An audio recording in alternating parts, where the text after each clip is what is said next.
Hello, Peter here, your Pinoy accountant. And in this video, we will talk about kung ano ba yung tax regime or income tax type na bagay sa inyo or most advantages sa inyo.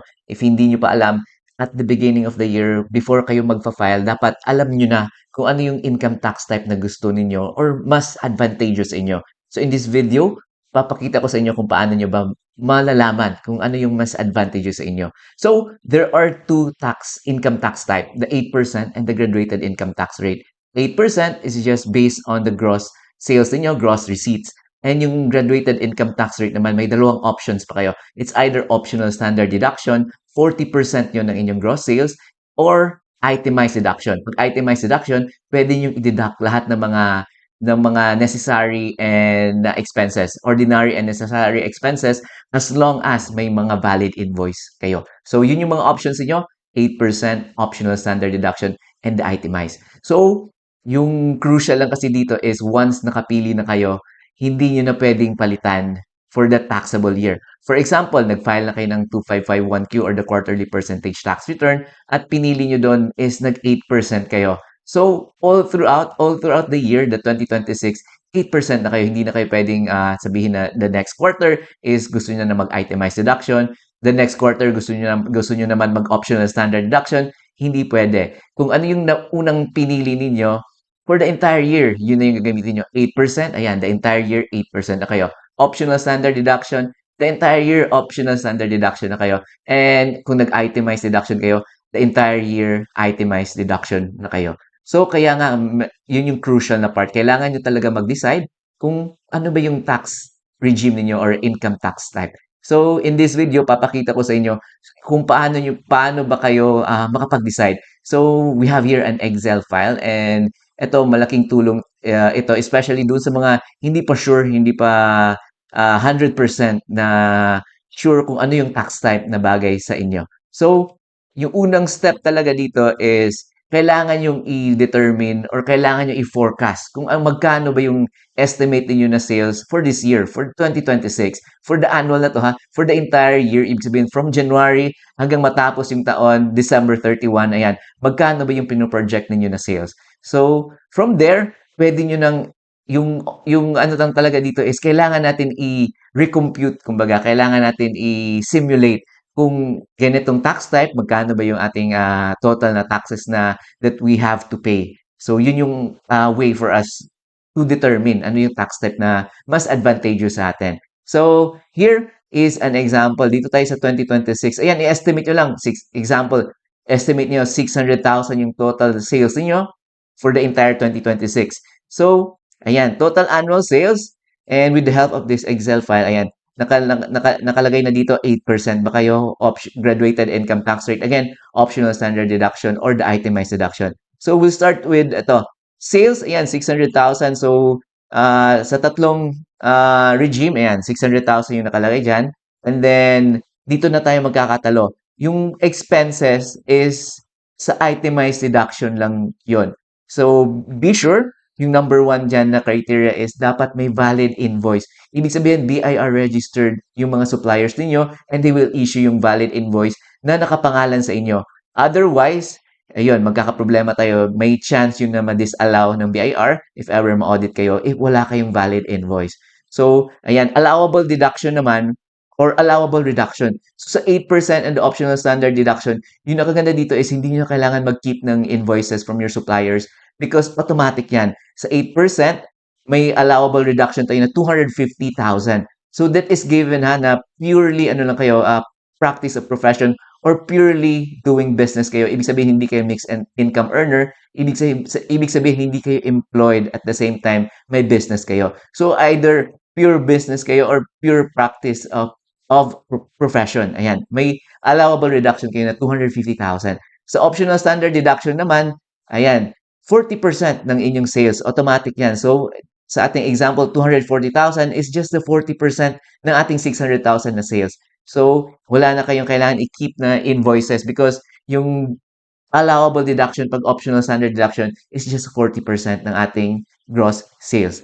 Ayan. So, optional standard deduction, 240 yung ating allowable deduction. Sa itemized deduction, wala tayo niyan because yung allowable deduction niya actually is yung expenses niyo. The itemized expenses kaya siya tinawag na itemized deduction or itemized expenses. So yung may mga valid invoice lang again. So in our example, estimate niyo yung may valid invoice for that year is example lang ito is 120,000 lang yung may valid kayo na supplier. So yan yung ilalagay niyo dito sa expenses with valid invoice. Again, dapat may valid na invoice.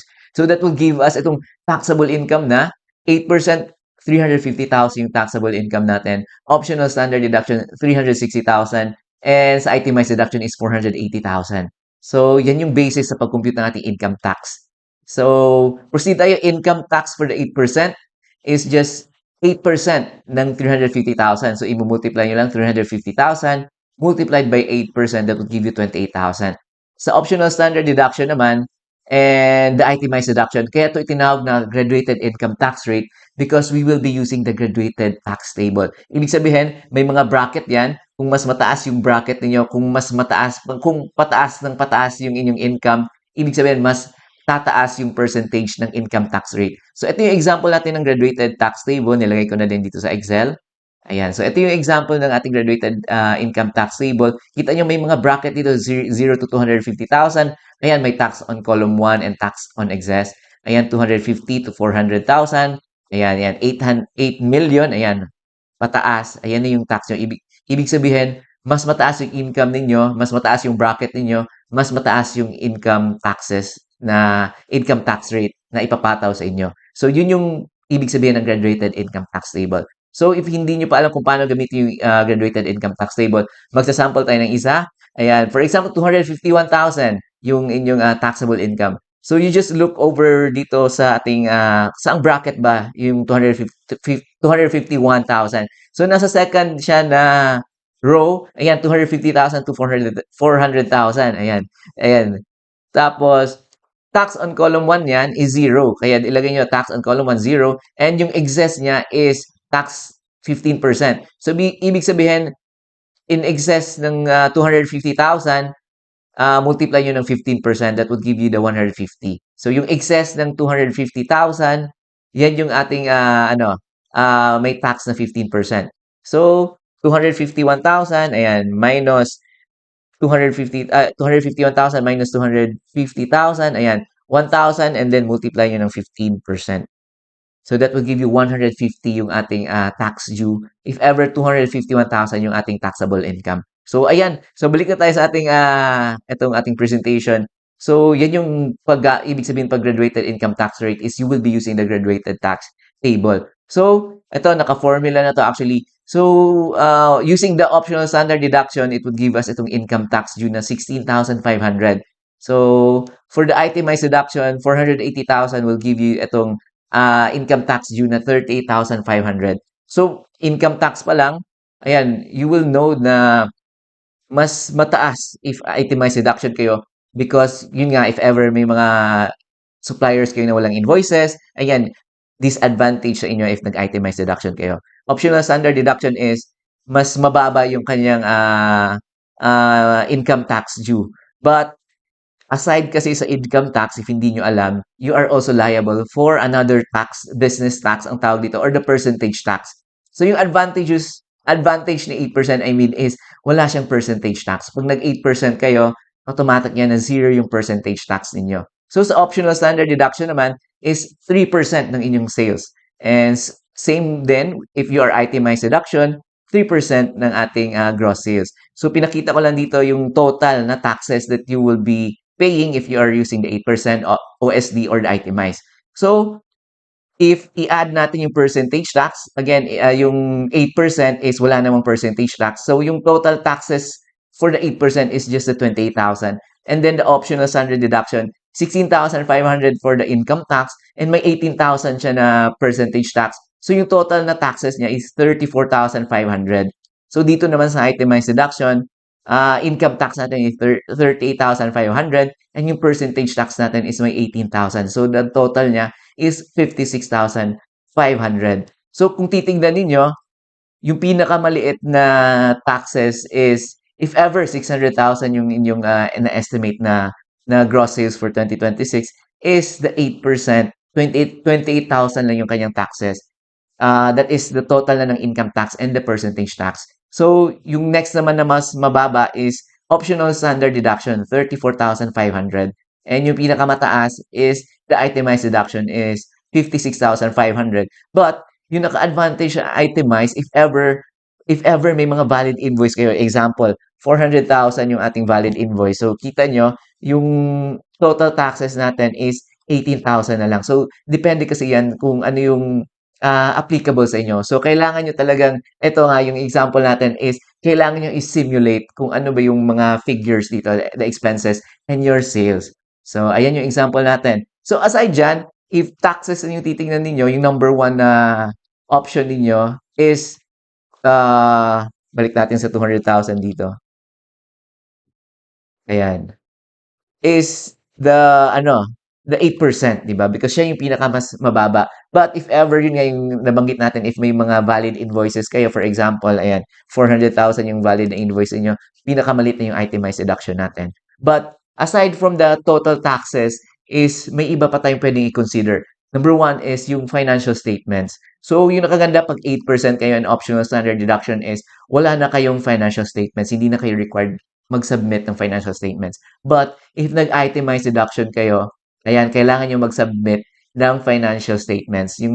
Actually, may video tayo on how you can make one. You can also make your own financial statements naman. But if ever magpapagawa kayo, yun nga, medyo mas mahal or pricey yung depende if kakilala ninyo. So that would range yung financial statements. Could be 5,000, 10,000. So depende kung kanino kayo papagawa. So yun yung disadvantage ng itemized is kailangan yung mag-submit ng financial statements. And yung valid invoice, ito yung nabanggit natin kanina, if 8% kayo, hindi nyo kailangan ng valid invoices from your suppliers. Kung OSD kayo, hindi nyo din kailangan. But if nag-itemize kayo, definitely kailangan nyo ng valid invoice because yun yung support natin sa pag-claim ng expenses or ng ating allowable itemized deduction. Ayan. So, yun lang yung ating video for today. We just talked about itong paano nyo ba ma-determine kung ano yung income tax type or tax regime na mas advantageous sa inyo. So again, yung na-mention natin at the beginning pa lang, kailangan yung i-project kung magkano yung annual sales niyo for this year. And then, yung expenses na din ninyo, if may mga valid invoices kayo, ayan, if mataas naman, ayan, pwedeng itemized deduction kayo. But, you have to also to consider na kailangan ng financial statements if nag-itemized deduction kayo. So, yun lang yung ating video for today. My name is Peter, your Pinoy accountant. If may mga tanong kayo, just comment down below and I'll see you in our next videos. And super thank you pala sa mga nag-support sa ating channel, sa nag-subscribe, nag-comment, and of course sa mga nag-donate. You can still donate sa ating channel so that I can continue doing this mga free tutorials. You can go to our website www.pinoyaccountant.com/donate. So again, thank you very much and I'll see you in our next videos.